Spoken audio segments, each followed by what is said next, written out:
अस्सलामुअलैकुम स्टूडेंट्स, उम्मीद करते हैं आप सब खैरियत से होंगे। Welcome again back to my channel informative conversations. Students, as you know, हमने डिस्पेंसर टेक्नीशियन जो सिलेबस है पंजाब मेडिकल फैकल्टी का ऑनलाइन लेक्चर्स की सीरीज स्टार्ट की है और आज इस वीडियो में हम लेक्चर नंबर 2 पे डिटेल में स्टडी करेंगे। लेक्चर नंबर 1 में हम लोगों ने देखा था डिस्पेंसर की जो डेफिनेशन थी, dispenser role in health care and health care system in Pakistan, उसको हमने काफ़ी डिटेल में स्टडी किया था। और आज हम लेक्चर नंबर 2 में बेसिक टर्मिनोलॉजीज को स्टडी करेंगे डिटेल में। एंड हमारा जो चैप्टर नंबर 1 है इसको इंशाल्लाह आज हम वाइंड अप कर देंगे। तो जिन स्टूडेंट्स ने लेक्चर नंबर 1 नहीं अटेंड किया वो क्लास भी अटेंड करें ताकि आपकी मज़ीद अच्छी प्रिपरेशन हो सके। और आज हम स्टूडेंट्स काफ़ी डिटेल में ये इन टर्मिनोलॉजीज़ को जो है वो स्टडी करेंगे ताकि अगर आपसे पेपर में कोई भी टर्मिनोलॉजी पूछी जाती है तो आप उसको काफ़ी ज़्यादा अच्छे तरीके से डिफ़ाइन कर सकें। तो चलिए वीडियो को स्टार्ट करते हैं। स्टूडेंट्स, ये सारी जो टर्मिनोलॉजीज़ हैं ये आपके पंजाब मेडिकल फैकल्टी का जो सिलेबस है पीडीएफ फॉर्म में वहाँ पर ये सारी लिखी हुई हैं, लेकिन वहाँ एग्जाम्पल्स नहीं है और बहुत ज़्यादा जो है वो साथ साथ करके लिखा है, जिसकी वजह से वहाँ पर अगर मैं आपको समझाती तो शायद आपको मुश्किल होती। यहाँ पर मैंने ये पीडीएफ खुद तैयार की है, वर्ड सेम टू सेम है जो वहाँ पर पीडीएफ में है, सारा रीडिंग मटेरियल वही है, लेकिन इसमें कुछ एग्जाम्पल्स मैंने खुद से इंक्लूड की हैं आपको समझाने के लिए। तो आप इस पीडीएफ को भी हमारी जो वेबसाइट है www.medicosgia.blogspot.com से जाकर डाउनलोड कर सकते हैं। तो चलिए हम डिस्कस करते हैं। यहाँ पर जो हमारी फर्स्ट टर्मिनोलॉजी है उसका नाम है एक्यूट। एक्यूट किसे कहते हैं स्टूडेंट्स? पहले आप ये देख लें कि टर्मिनोलॉजी मेडिकल जो टर्म्स है वहाँ पर टर्मिनोलॉजीज होती हैं, यानी कि एक मेडिकल लैंग्वेज होती है। ये वही टर्मिनोलॉजीज हैं जो एक डिस्पेंसर को पता होना चाहिए, बल्कि हर एक मेडिकल स्टूडेंट को पता होना चाहिए। बहुत इंपॉर्टेंट ये चीज़ें हैं जो आपको जिनकी अवेयरनेस होना आपको बहुत ज़्यादा ज़रूरी है। और अगर आप इन चीज़ों को नहीं जानते समझते तो मेडिकल फील्ड में हेल्थ केयर में आपके लिए सरवाइव करना मुश्किल हो जाता है। तो बहुत ही अमेजिंग एंड इंटरेस्टिंग टर्मिनोलॉजीज हैं जिसको हम पढ़ने वाले हैं, तो आपने फुल कंसंट्रेशन के साथ ये लेक्चर अटेंड करना है ताकि आपको तमाम चीज़ों की समझ आ जाए। एक्यूट। एक्यूट किसे कहते हैं? A medical condition that comes on suddenly and last for a limited time. अब इसको मैं इस तरह से स्टूडेंट्स आपको समझाती हूँ कि एक डिजीज़ होता है, एक बीमारी होती है जो आप पे सडन अटैक करती है और कुछ देर के लिए बस रहती है एंड देन आप बिल्कुल ठीक हो जाते हैं।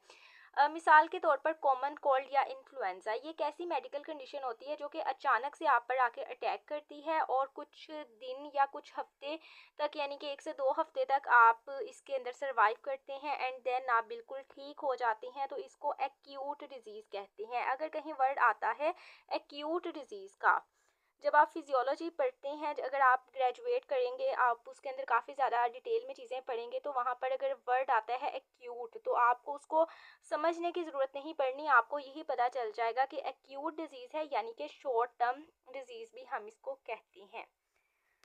एंड देन हमारे पास आता है allied health professionals. Allied health professional किसे कहते हैं? Allied health professional who is not a doctor, nurse और डेंटिस्ट। अलाइड हेल्थ प्रोफेशनल वो होता है जो ना तो डॉक्टर होता है, ना ही नर्स होती है और ना ही डेंटिस्ट होता है, बल्कि इसमें शामिल होते हैं फिजियोथेरापिस्ट, साइकोलॉजिस्ट एंड डाइटिशियंस। जैसा कि स्टूडेंट्स आप भी अलाइड हेल्थ प्रोफेशनल्स हैं, जो students dispenser technician, MLT, RIT, OTT, अब ये अलाइड हेल्थ प्रोफेशनल्स हैं जो मेडिकल फील्ड में हेल्थ केयर में बैकबोन का जो रोल है वो प्ले करते हैं। ये डॉक्टर तो नहीं होते, जैसे अब एक एमएलटी है, मेडिकल लैब टेक्नोलॉजिस्ट है, या इंटेंसिव केयर यूनिट है, या डिस्पेंसर है, या हम कह सकते हैं कि ऑपरेशन थिएटर टेक्नोलॉजिस्ट है, तो उसको हम डॉक्टर तो कंसीडर नहीं करते, ना ही उसको नर्स कहते हैं, ना ही उसको डेंटिस्ट कहते हैं। तो ये जितने भी तमाम लोग होते हैं जो टेक्नोलॉजिस्ट होते हैं, बैकएंड पे काम करते हैं मेडिकल फील्ड में, उनको कहते हैं अलाइड हेल्थ प्रोफेशनल। जैसा कि लेबोरेटरीज में मेडिकल लेबोरेटरी टेक्नोलॉजिस्ट होते हैं, तो आते तो वो मेडिकल फील्ड में ही हैं, लेकिन ये नर्स या डॉक्टर नहीं होते, इनको अलाइड हेल्थ प्रोफेशनल कहा जाता है। और आप भी अलाइड हेल्थ प्रोफेशनल कंसीडर होते हैं क्योंकि आप डिस्पेंसर टेक्नीशियन कर रहे हैं और इसके बाद अगर आप आईसीयू इंटेंसिव केयर यूनिट में ग्रेजुएट करते हैं तो आप अपनी डिग्री को मज़ीद इन्हेंस कर सकते हैं। उसके बाद है बिनाइन। ये क्या होता है? ये एक अब नॉर्मल ग्रोथ है जो कि कैंसरियस नहीं होती, लेकिन स्लोली ग्रो होती है बट स्प्रेड भी नहीं होती। इस कंडीशन को हम बिनाइन कहते हैं। इसकी यही सिंपल सी एक्सप्लेनेशन है। And then cellulitis. सेलुलाइटिस किसे कहते हैं? सेलुलाइटिस एक स्किन इन्फेक्शन है जो कि बैक्टीरिया की वजह से कॉज करता है। अब यहाँ पर आप एग्जाम्पल भी देख सकते हैं पिक्चर में। एक लेग सिंपल है और एक इन्फेक्शियस जो लेग है उसके ऊपर काफ़ी ज़्यादा इन्फ्लेमेशन हुई है, स्वेलिंग हुई हुई है। और तो इसको हम क्या कहते हैं? सेलुलाइटिस। तो ये कंडीशन है सेलुलाइटिस। अगर किसी की स्किन आप देखती हैं इस तरह से, आप उसके सिम्टम्स से आपको पता चल जाएगा कि इसको सेलुलाइटिस है। कीमोथेरापी। कीमोथेरापी किसे कहते हैं? ये वर्ड आपने पहले भी काफ़ी जगहों पर सुना होगा। और कीमोथेरापी एक ट्रीटमेंट है डिजीज़ की, including but not limited to cancer. ये वैसे कैंसर के जो मरीज़ होते हैं उनके लिए की जाती है कीमोथेरापी यूजिंग केमिकल एजेंट्स को इस्तेमाल करते हुए। इसका काम क्या होता है? कीमोथेरापी में जो ट्यूमर होता है वो श्रिंक हो जाता है और रिप्रोड्यूसिंग जो कैंसरस सेल्स होते हैं उनकी जो रिप्रोड्यूसिंग है वो स्टॉप हो जाती है और किल हो जाते हैं कैंसर सेल्स।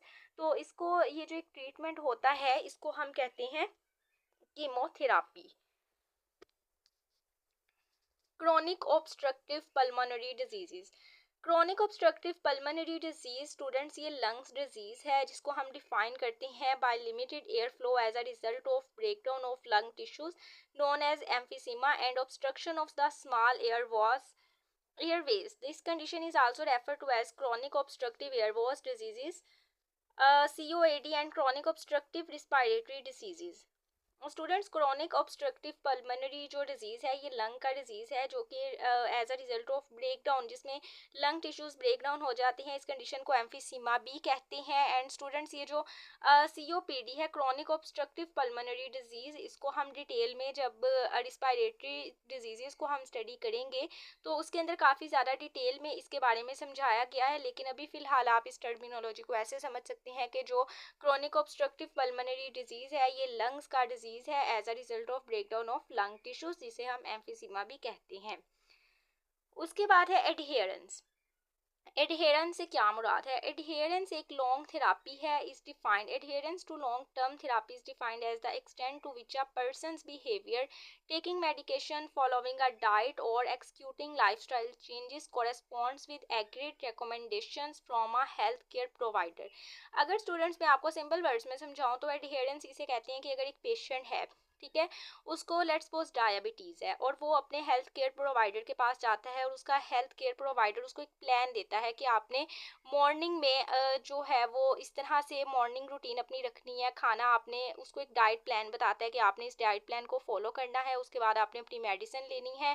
उसके बाद आपने शाम में किस तरह से मेडिसिन लेनी है, इवनिंग एंड नाइट में आपने किन चीज़ों को अपनी डाइट में शामिल करना है, किन चीज़ों को डाइट में शामिल नहीं करना, अपने लाइफस्टाइल में चेंज किस तरह से लाना है।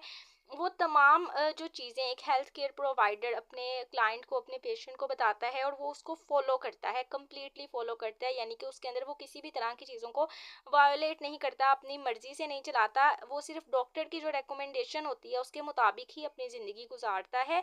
एक इस ट्रीटमेंट को एडहेरेंस कहते हैं। जो कि डायबिटीज़ और अस्थमा के जो पेशेंट्स होते हैं, आपने देखा है कि उनका एक ही लाइफस्टाइल होता है, उनका डाइट प्लान भी इस तरह से काफ़ी स्ट्रिक्ट उन्होंने बनाया होता है कि हमने शुगर नहीं ऐड करनी अपनी डाइट में, तो नहीं ऐड करनी। जिन चीज़ों से वो परहेज़ करते हैं वो करते ही रहते हैं, अपने हेल्थ केयर प्रोवाइडर की रिकमेंडेशन के मुताबिक ही चेंज लेकर आते हैं और लॉन्ग टर्म जो है उन चीज़ों को वो फॉलो करते हैं, उसमें अपनी मन मर्जी नहीं करते और उसी चीज़ से जो एक वो सेटिस्फाइड रहते हैं। तो इसको हम एडहेरेंस कहते हैं। Adverse drug reaction, a response to a medicine which is noxious and unintended and which occurs that does normally used in man for the prophylaxis, diagnosis or therapy of diseases or for the restoration, correction or modification of physiological function। Adverse drug reaction को अगर हम simple words में students देखें तो ये इसको इस तरह कह सकते हैं कि अगर एक पेशेंट है, उसने एक मेडिसिन ली है, लेट्स सपोज उसने पेंसिलिन ली है, लेकिन उस मेडिसिन को इनटेक करने के बाद वो नोटिस कर रहा है कि उसको हेयर फॉल हो रहा है, उसको एलर्जिक हो रही है। पहले ऐसी कोई कंडीशन नहीं थी, लेकिन उस मेडिसिन को लेने के बाद उसके अंदर ये उस वो चेंजेस को नोट करता है, तो इसका मतलब है कि वो जो उसने ड्रग ली है उसका एडवर्स ड्रग रिएक्शन हो गया है, यानी कि एक चीज़ तो उससे उसकी सही हो रही है, यानी उसने जिस पर्पज़ के लिए उस मेडिसिन को इनटेक किया है वहाँ से तो उसको फ़ायदा मिल ही रहा है, लेकिन साथ ही साथ वो ये चीज़ें नोटिस कर रहा है कि उसका एडवर्स रिएक्शन हो रहा है जो कि उसकी बाकी जो फंक्शंस हैं उनको डिस्टर्ब कर रहा है, तो इसको एडवर्स ड्रग रिएक्शन कहते हैं। अगर कोई क्लाइंट आता है या कोई डॉक्टर आके बताता है कि इस मेडिसिन का एडवर्स ड्रग रिएक्शन आ रहा है, तो आप समझ जाएं कि ये मेडिसिन फ़ायदे के साथ साथ कुछ इसके पोटेंशियल साइड इफ़ेक्ट्स नोटिस्ड हो रहे हैं, जिसकी वजह से इसको एडवर्स ड्रग रिएक्शन उस कंडीशन को हम कहते हैं। Bio availability. Bioavailability means the rate and extent to which the active substance or active moiety is observed from the pharmaceutical farm and becomes available at the site of infection. In the site of action. Bio availability किसे कहते हैं students? Bio availability का मतलब होता है कि अगर कोई मेडिसिन जिस तरह से आती है, ठीक है, मार्केट में कोई मेडिसिन आती है तो उसकी बायो अवेलेबिलिटी को चेक किया जाता है। मिसाल के तौर पर ये देखते हैं कि उस मेडिसिन का ऑब्जर्प्शन रेट कितना है और वो मेडिसिन जो है वो यूटिलाइज कितने परसेंट हो रही है, उस मेडिसिन की बायो अवेलेबिलिटी चेक करती हैं। जिस मेडिसिन की ऑब्जर्प्शन ज़्यादा होती है उसकी यूटिलाइजेशन भी ज़्यादा होती है। लेट्स सपोज कोई मेडिसिन है उसकी ऑब्जर्प्शन 80% है और उसकी यूटिलाइजेशन 40% है, सो इट्स बेटर। तो बायो अवेलेबिलिटी इसी तरह चेक होती है, ये लेबॉर्ट्रीज में चेक की जाती है मेडिसिन की बायो अवेलेबिलिटी कि इसके अंदर मेडिसिन ये जो है इसकी ऑब्जर्प्शन कितनी है और इसकी यूटिलाइजेशन कितनी है। Bio equivalents. बायो इक्विलेंस किसे कहते हैं? इसको मैं यहाँ पर हम पढ़ते हैं कि bio equivalence to medicine are bio equivalent if they are pharmaceutically equivalent or pharmaceutical alternatives and if their bioavailabilities after administration in the same molar dose are similar to such degree that their effects with respect to both efficacy and safety will be essentially the same. Students, bio equivalence का मतलब ये होता है कि आपने देखे कि एक जेनेरिक मेडिसिन होती है और एक ब्रांड मेडिसिन होती है। जब एक ब्रांड मेडिसिन आती है उसके बाद अगर उसकी कोई जेनेरिक मेडिसिन बनाई जाती है तो सबसे पहले उस मेडिसिन की बायो अवेलेबिलिटी को चेक किया जाता है। तो उस मेडिसिन की बायो अवेलेबिलिटी चेक की जाती है कि इसकी जो अब्जर्प्शन है वो इतने परसेंट है, यूटिलाइजेशन इतने परसेंट है। अब जो एक जेनेरिक मेडिसिन आई है तो उसको पहले चेक करते हैं कि क्या जो ब्रांड मेडिसिन है इसकी भी यूटिलाइजेशन और अब्जर्प्शन सेम है, जो साइड इफ़ेक्ट्स उसके हैं यही साइड इफ़ेक्ट्स इस मेडिसिन के हैं, यानी कि वो बिल्कुल एक दूसरे के अल्टरनेटिव है। और उनकी बायो अवेलेबिलिटी एंड उसकी एफिकेसी को चेक करने के बाद ही उस मेडिसिन को बायो इक्विवेलेंस किया जाता है कि ये दोनों मेडिसिन जो हैं वो सेम है। तो इस कंडीशन को हम, इस टर्मिनोलॉजी को हम जो है वो बायो इक्विवेलेंस पढ़ते हैं। Cancer. A group of around 100 diseases that occur when malignant forms of abnormal cell growth develop in one or more body organs। ये group of 100 diseases है जो कि malignant form में आता है, abnormal cell growth develop होती है जो one or more body organs में, इसको हम, इस condition को cancer कहते हैं। Chronic condition। A disease which has one or more of the following characteristics is permanent, leaves residual disability, is caused by no reversible pathological alternation, requires special training of the patient for rehabilitation or to be expected to require a long period of supervision, observation and care। Students, जैसे आपने अभी, मैंने आपको first terminology बताई थी acute की। Acute disease वो होता है जो कि बिल्कुल शॉर्ट टर्म डिजीज़ होता है एंड क्रोनिक कंडीशन वो होती है जो लॉन्ग टर्म डिजीज़, एक जिसमें आप सर्वाइव करते हैं। जैसे कि हेपेटाइटिस है या हार्ट फेलर है तो इसको हम क्रोनिक कंडीशन कहते हैं, यानी कि इसके अंदर एक पेशेंट काफ़ी लॉन्ग टर्म के लिए सर्वाइवल करता है और ये कंडीशन आती तो है लेकिन जैसे एक्यूट कंडीशन होती है सडन अटैक करती है but several days and weeks ही वो आप स्टे करती है। बट क्रोनिक कंडीशन में क्या होता है कि एक लॉन्ग टर्म डिजीज़ हम इसको कहते हैं क्रोनिक डिजीज़। क्रोनिक कंडीशन कह लें या लॉन्ग टर्म डिजीज़ कह लें, it is alternative to each other. Complication. A medical condition that arises during a course of treatment and it is expected to increase the length of stay but at least one day for more patients। Complication ये होती है students कि एक जो है वो disease उसको disease को हम कर रहे हैं ट्रीट, लेकिन साथ ही साथ हम देख रहे हैं कि कोई कॉम्प्लिकेशन उसके अंदर आ गई है। मिसाल के तौर पर kidney damage is complication of high blood pressure, यानी कि एक पेशेंट है उसका ब्लड प्रेशर काफ़ी ज़्यादा हाई है लेकिन उससे क्या हो रहा है कि उसकी किडनी डैमेज हो गई है, तो ये एक कॉम्प्लिकेशन होती है मेडिकल टर्म में। कंपाउंडिंग, कंपाउंडिंग क्या होता है? The preparation and supply of a single unit of product intended for a immediate use by a specific consumer.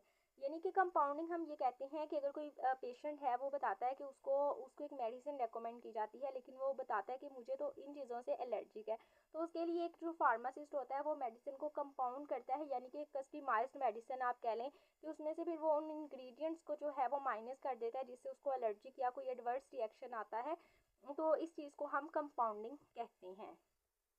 Container, the material in employed in the packaging of pharmaceutical product. Containers include primary, secondary and transportation containers. Containers का तो students आपको पता ही है, जो बहुत बड़े बड़े containers होते हैं उसमें फार्मास्यूटिकल प्रोडक्ट्स आती हैं, और कंटेनर्स में primary, secondary and transportation containers होते हैं। इसको इतना हम क्या इसको पढ़ें, सिंपल सी बात है जो कंटेनर होते हैं। डिजीज, डिजीज हम कहते हैं बीमारी को, a failure of adaptive mechanisms of organism to counteract adequately, normally or appropriately to stimuli and stress to which the organism is subjected, resulting in the disturbance in the function or structure of some part of organism. This definition emphasizes that disease is multifractional and may be prevented or treated by changing any or combination of the factor. Disease एक बीमारी को कहते हैं जिसके अंदर एक इंसान होता है, वो एक डिफरेंट कंडीशन में सर्वाइवल करता है, स्ट्रेस में रहता है, और उसका जो ऑर्गेनिज्म है, जो एक सब्जेक्ट है, वो डिस्टर्बेंस में रहता है, जिसमें उसके स्ट्रक्चर और जो फंक्शन है, उसके पार्ट ऑफ ऑर्गेनिज्म है, वो डिस्टर्ब हो जाती हैं, तो इसको हम कहते हैं डिजीज। एक सिंपल वर्ड है बीमारी, जिसको हम एक ये टर्मिनोलॉजी है, डिजीज मतलब बीमारी। Dispensing, to supply a clinical appropriate medicine to a patient or caregiver, usually against a written prescription for self-administration or administration by another professional, and to advise on safe and effective use. Dispensing का मतलब होता है कि medicine जो है वो patient को dispense करना, और उसको अच्छे तरीके से एहतियात से प्रिस्क्रिप्शन को पढ़ना, और वही मेडिसिन उसको प्रोवाइड करना जो प्रिस्क्रिप्शन पे लिखी हुई है, और उसको उसके बारे में जो एक अदर प्रोफेशनल है उसको एडवाइस करना कि इसका सेफ क्या और इसका इफेक्टिव यूज़ क्या है, ये अपने क्लाइंट को या पेशेंट को, जैसे हम मेडिसिन को डिस्पेंस करते हैं। Emergency, sudden unexpected onset of illness or injury which requires the immediate care and attention of a qualified physician, and which if not treated immediately would paralyze or impair the health of the individual. emergency condition हम किसे कहते हैं कि एक ऐसी condition है जो कि अनएक्सपेक्टेड थी, जैसे कि रोड एक्सीडेंट्स हो जाते हैं, एक अनएक्सपेक्टेड कंडीशन होती है, और उसको इमीडिएटली जो है वो देखना पड़ता है। अगर उसको नहीं इमीडिएटली हम देखते तो उससे क्या होता है कि डेथ भी कॉज हो जाती है। जैसे एक एक्सीडेंट होती है इमीडिएटली, और उसको फौरी तौर पर इमरजेंसी यानी कि इंटेंसिव केयर यूनिट में लेकर आया जाता है पेशेंट को, और वहाँ पर उसको फौरी तौर पर ट्रीट किया जाता है, क्योंकि अगर उसको बिल्कुल इसी तरह छोड़ दें, इमरजेंसी में ना लेकर आया जाए, तो उस तरह से क्या है कि बहुत ज़्यादा इश्यूज राइज हो सकते हैं, उसकी जान भी जा सकती है। तो हर आपने देखा होगा हॉस्पिटल में इमरजेंसी वार्ड बनी होती है, जो कि इस तरह की कंडीशंस के लिए ही बनाई जाती है। एफिकेसी, एफिकेसी क्या है? Efficacy is the extent to which an intervention does more good than harm under ideal circumstances. Efficacy का स्टूडेंट्स मतलब ये होता है कि जैसे एक कंपेन चलाई जाती है, लेट्स सपोज एक डिजीज़ है, उसकी एक मेडिसिन आती है, और उसको चेक करने के लिए कि इसकी जो बायो अवेलेबिलिटी है वो कितनी है और ये कितनी इफेक्टिव है, इस चीज़ को देखने के लिए दो जो है वो कम्युनिटीज़ बनाई जाती हैं। एक ऐसी कम्युनिटी जिसको, यानी कि दो वही कम्युनिटीज़ होती हैं जिनको वो डिजीज़ में सफ़र्ड होती हैं, तो एक कम्युनिटी को वो मेडिसिन से ट्रीट किया जाता है, और एक जो कम्युनिटी होती है उसको जो है वो कंट्रोल एग्जामिनेशन से किया जाता है, उस डिजीज़ को कंट्रोल किया जाता है, और बाद में देखा जाता है कि जिन पेशेंट्स ने इस मेडिसिन का यूज़ किया है तो उनमें कितने परसेंट जो है लोग इफ़ेक्टिव उनके लिए रहा है, और दूसरी कम्युनिटी को भी देखा जाता है कि उसके अंदर कितने परसेंट लोग हैं जो, यानी कि उस जो उन्होंने एक किया था, सर्वे किया था, उसके मुताबिक कितने लोग इस मेडिसिन से सही हुए हैं। जो कम्युनिटी बी है, पार्टी बी है, तो उसके अंदर क्या रिजल्ट्स हैं। तो अगर पता चले कि एफिकेसी से मुराद हम ये लगा सकते हैं कि एक मेडिसिन की एफिकेसी चेक करते हैं, कि उसके बाद ये देखते हैं कि जिस कम्युनिटी को मेडिसिन दी गई है तो उसमें कितने परसेंट जो हैं वो लोग ट्रीट हुए हैं उससे, और कितने परसेंट उसके पॉजिटिव रिजल्ट्स आए हैं। फिर दोनों कम्युनिटीज़ के जो लोग होते हैं, जितने लोगों को इफेक्टिव रहता है, वो एक जो उनका फार्मूलेशन होती है उसको फिर एक फार्मूला की मदद से कैलकुलेट वेट किया जाता है एंड देन चेक किया जाता है कि इस मेडिसिन की एफिकेसी कितनी है। यानी कि यही देखते हैं कि जब कोई मेडिसिन न्यू इंट्रोड्यूस करवाई जाती है तो उसकी एफिकेसी को चेक किया जाता है, यानी कि उसको एक्सपेरिमेंटल बेस पे जो है वो पेशेंट्स को उससे ट्रीट किया जाता है और फिर कंपैरिजन किया जाता है कि ये मेडिसिन वाकई में ही इसके लिए इफ़ेक्टिव है या नहीं, और फिर उसकी एफिकेसी चेक करने के बाद ही उस मेडिसिन को जो है वो बताया जाता है कि इसके आइडियल सर्कमस्टेंसेस इसके साथ कितने हैं।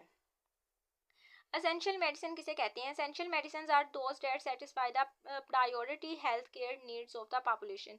एसेंशियल मेडिसिन स्टूडेंट्स वो होता है जिससे यानी कि जो पेशेंट्स हैं, जो कम्युनिटी है वो बहुत ज़्यादा उससे सेटिस्फाइड रहती है, और हेल्थ केयर नीड्स और पॉपुलेशन के लिए जो वो बहुत ज़्यादा कंसीडर होती है इफ़ेक्टिव, उसको हम एसेंशियल मेडिसिन कहते हैं। फिक्स्ड डोज कॉम्बिनेशन क्या है? अ कॉम्बिनेशन ऑफ टू और more active substances in a fixed ratio of dose. Students, fix dose combination से मुराद ये है कि एक जो मेडिसिन आती है उसके अंदर जो फिक्स्ड डोज होती है, तो स्टूडेंट्स जो हमारे पास फिक्स डोज कॉम्बिनेशन है ये एक फार्मास्यूटिकल प्रोडक्ट जिसे हम कह सकते हैं जो कंटेन करती है टू और मोर एक्टिव फार्मास्यूटिकल इंग्रेडिएंट्स को, यानी कि एक सिंगल पिल और या टैबलेट है या कैप्सूल है जो कि मल्टीपल मेडिसिन को जो है वो कंटेन करता है, इसको हम फिक्स डोज कॉम्बिनेशन कहते हैं। इसके अंदर यह है कि हर एक जो मेडिसिन होती है वो फिक्स्ड डोज में उसके साथ कंबाइन होती है और उसकी बहुत ज़्यादा जो है वो बेनिफिट्स होते हैं। मिसाल के तौर पर जो पेशेंट्स हैं वो more likely to take their medication as prescribed when it's a single pill, यानी कि अगर कोई पेशेंट है उसको ब्लड प्रेशर भी है, साथ में उसको डायबिटीज़ भी है, उसको हेडेक भी होता है, तो उसको एक फिक्स डोज कॉम्बिनेशन से मुराद एक ऐसी मेडिसिन उसको प्रेस्क्राइब की जाती है जिसको लेने के बाद उसकी वो तमाम जो कंडीशंस हैं वो एक ही पिल से रिजॉल्व होती हैं, इसको हम फिक्स डोज कॉम्बिनेशन कहते हैं। General practitioner.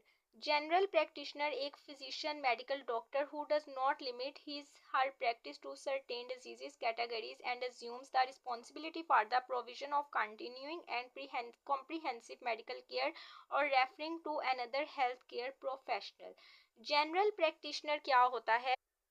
जिसकी रिस्पॉन्सिबिलिटी होती है पेशेंट्स को अच्छे तरीके से डायग्नोज करना और उनको बताना कि वो किस तरह से अपनी जो डिज़ीज़ है उसको किस तरह से ओवरकम कर सकते हैं। उनकी रिस्पॉन्सिबिलिटी यही होती है कि वो पेशेंट को एजुकेट करते हैं healthy lifestyle choices, disease prevention and management of chronic diseases, and जो एक एक्यूरेट जो उनका रिकॉर्ड होता है पेशेंट की मेडिकल हिस्ट्री, उसके डायग्नोस और उसके ट्रीटमेंट को जो है वो देखते हैं, तो ये जनरल प्रैक्टिशनर जो है उसका ये काम होता है।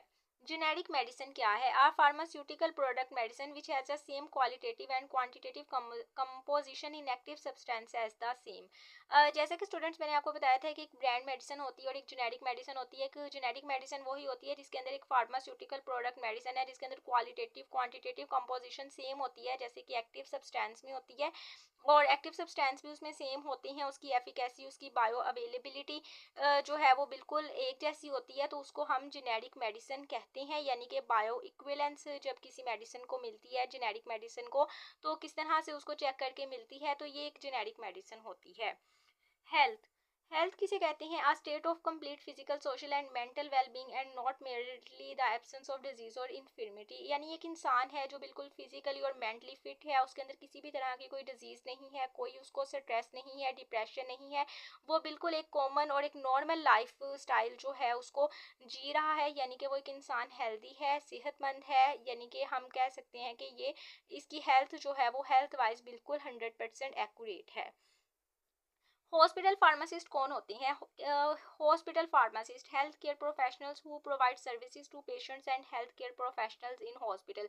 हॉस्पिटल्स में फार्मासिस्ट होते हैं हेल्थ केयर प्रोफेशनल जो कि अपनी सर्विसेज प्रोवाइड करते हैं पेशेंट्स को एंड ट्रीट करते हैं। हेल्थ केयर प्रोफेशनल्स हॉस्पिटल्स में जो है वो पेशेंट्स को ट्रीट करते हैं। इन्हें हॉस्पिटल फार्मासिस्ट का आपको पता है कि फार्मासिस्ट का काम होता है मेडिसिन को बनाना, डिस्कवर करना और प्रिस्क्रिप्शन वगैरह लिखना। तो जो हॉस्पिटल के अंदर रहकर फार्मासिस्ट अपनी रिस्पॉन्सिबिलिटी को परफॉर्म करते हैं उसको हम हॉस्पिटल फार्मासिस्ट कहते हैं।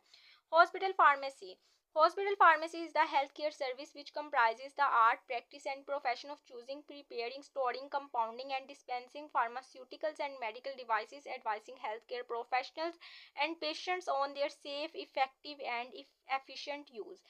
हॉस्पिटल फार्मेसी वो होती है जो हॉस्पिटल के अंदर होती है। इनडोर हॉस्पिटल जो फार्मेसी होती है जिसके अंदर तमाम स्टॉक को मेंटेन किया जाता है, और जो हॉस्पिटल में जो पेशेंट्स आते हैं उनके लिए जो मेडिसिन जाती हैं वो सारी हॉस्पिटल फार्मेसी में से जाती हैं, उसको हम हॉस्पिटल फार्मेसी का कहते हैं। Life expectancy a statistical abstraction based of existing age specific death rates। Life expectancy का मतलब ये होता है कि स्टूडेंट्स एक सर्वे किए जाते हैं जिसके अंदर देखा जाता है कि लाइफ एक्सपेक्टेंसी यानी कि कितनी है, कोई भी कम्युनिटी है या कोई कंट्री है उसके अंदर एक सर्वे किया जाता है और ये देखा जाता है कि यहाँ पर जो लोग हैं वो उनकी जो लाइफ है वो कितनी और एक्सपेक्टेड है, यानी कि यहाँ के जो लोग हैं वो कितनी जल्दी जो है उनमें डेथ कॉज हो जाती है, या फिर वो डिजीजेस पे भी हो सकता है कि इस बीमारी में लाइफ की जो एक्सपेक्टेशन है वो कितनी है। यानी एक लिमिटेड लाइफ रेंज जो डॉक्टर्स आपने देखा है कि मेडिकल टर्म में बता भी देते हैं कि अगर ये पेशेंट इस बीमारी में है तो हद ये इतने साल ही जी सकता है, तो उसको एक लाइफ एक्सपेक्टेंसी कहते हैं, जिसके ऊपर बाकायदा तौर पर सर्वे किए जाते हैं पॉपुलेशन के। और फिर उसमें जो जो कम्युनिटीज़ डिफरेंट डिजीजेस वगैरह में सर्वाइव कर रही होती हैं उसके ऊपर फिर रिसर्च की जाती है और चेक किया जाता है कि इसके अंदर लाइफ एक्सपेक्टेंसी कितनी है। Medical record documentation of treatment of the patient. Medical record होता है कि अगर कोई पेशेंट है तो उसका जो ट्रीटमेंट का एक रिकॉर्ड बनाया जाता है, यानी कि उसमें ये देखते कि ये जो पेशेंट है इसकी यानी कि मेडिकल हिस्ट्री कितनी है, और इसका मेडिकल चेकअप किस डॉक्टर ने किया हुआ है, इसको किया क्या क्या डिजीजेस कौन कौन से सिम्टम्स इसको शो हुए हैं, उसका सारा यानी कि जो है ना वो मेडिकल हिस्ट्री या मेडिकल रिकॉर्ड बना होता है। जैसे अगर आप किसी डॉक्टर के पास जाते हैं और आप किसी क्रॉनिक डिजीज में है तो वो आपको ज़रूर कहेगा कि अपना मेडिकल रिकॉर्ड दिखाएं, ताकि हमें पता चल सके कि आप किस किस जो है वो कंडीशन से गुजर कर आ चुके हैं। Medication error. Any preventable event that may cause or lead to inappropriate medication use or patient harm while the medication is in the control of the healthcare professional, patient और consumer। अब medication error से मुराद ये है कि जैसे कोई dispenser है और वो क्या करता है कि उसको मेडिसिन बताई जाती है कि वो एक प्रेस्क्रिप्शन लिखी आती है और वो उस प्रेस्क्रिप्शन के मुताबिक एक गलत मेडिसिन जो है वो दे देता है अपने पेशेंट को, अपने क्लाइंट को, या अगर कोई हेल्थ केयर प्रोफेशनल है या डॉक्टर है वो डिजीज़ को डायग्नोज करने के बाद वजूद भी कुछ ऐसी प्रेस्क्रिप्शन लिख देता है जिसका एडवर्स रिएक्शन हो जाता है पेशेंट पे, तो इस कंडीशन को हम कहते हैं मेडिकेशन एरर। तो यहाँ पर जो डिस्पेंसर है उसकी रिस्पॉन्सिबिलिटी, उसकी ये की रिस्पॉन्सिबिलिटी है कि वो प्रिस्क्रिप्शन को अच्छे तरीके से रीड करे और वही मेडिसिन प्रोवाइड करे जो डॉक्टर ने लिखी हुई है। और डॉक्टर्स के लिए भी यहाँ पर ये होता है कि वो भी जो डायग्नोज उन्होंने किया है उसके मुताबिक वही ट्रीटमेंट पेशेंट को दें जिसके ऊपर उन्होंने देखा है कि इस पेशेंट को किस चीज़ की ज़रूरत है, ताकि जो मेडिसिन है उसका एडवर्स रिएक्शन ना हो। तो अगर हो जाता है तो इस कंडीशन को मेडिकेशन एरर कहते हैं। Nurse. Nurse is a person who has completed a program of basic nursing education and is qualified and authorized in her country to practice nursing in all settings। Nurse एक ऐसा person होता है, आपने देखा है health care में वहाँ पर नर्सिस होती हैं हमारे इधर जो हॉस्पिटल्स हैं DHQ THQ private hospitals and government hospitals में जहाँ पर जो पेशेंट्स आते हैं उनको मेडिसिन वगैरह लगाना, इंजेक्ट जो मेडिसिन होती हैं वो उनको प्रोवाइड करना, उनको ट्रीट करना, ये एक नर्सिस का काम होता है जो डॉक्टर्स डायग्नोज करके जो ट्रीटमेंट बताती हैं, और जो पेशेंट्स एडमिटेड होते हैं तो उनको जो है वो इंजेक्टेड मेडिसिन करना, ये सारा काम जो है वो नर्स का होता है। Out patient. An out patient is not formally admitted to the faculty physician's private office and does not stay overnight. An outpatient is thus a person who goes to a healthcare facility for a consultation treatment and who leaves the facility within several hours of the start of the consultation without being admitted to the facility as a patient। outpatient students इसे कहा जाता है कि अगर कोई doctor ये कह सकता है अपनी मेडिकल लैंग्वेज में कि आज मेरे पास 30 आउट पेशेंट्स आए थे, इससे मुराद ये होता है आउट पेशेंट से कि एक पेशेंट आया है, उसने जो है वो अपना मुआयना करवाया है, सारा डॉक्टर से कंसल्ट किया है और अपने ट्रीटमेंट के बारे में डॉक्टर ने उसे बताया, लेकिन ज़रूरत नहीं पड़ी कि वो उसको कहता कि आप यहाँ पर एडमिट हो जाएं, यानी कि उस पेशेंट को एडमिट नहीं किया गया। वो अपनी जो है वो टाइमिंग वगैरह लेकर आया है, आकर उसने डॉक्टर को चेकअप करवाया है एंड देन 3 to 4 आवर्स में वो फ्री हो गया है उसी वक्त, यानी कि या वो वापस चला गया है, यानी वो वहाँ पर उसने रात स्टे नहीं की। तो इस तरह के पेशेंट को कहते हैं आउट पेशेंट, कि ये आउट पेशेंट है। और आपने देखा है प्राइवेट क्लिनिक्स में मोस्टली यहाँ लोग जाते हैं, आउट पेशेंट्स जो होते हैं चेकअप करवाते हैं, मेडिसिन लिखवाते हैं, कंसल्ट करते हैं और वापस अपने घर आ जाते हैं और फिर उस प्रेस्क्रिप्शन को फॉलो करते हैं, तो इनको क्या कहा जाता है, आउट पेशेंट।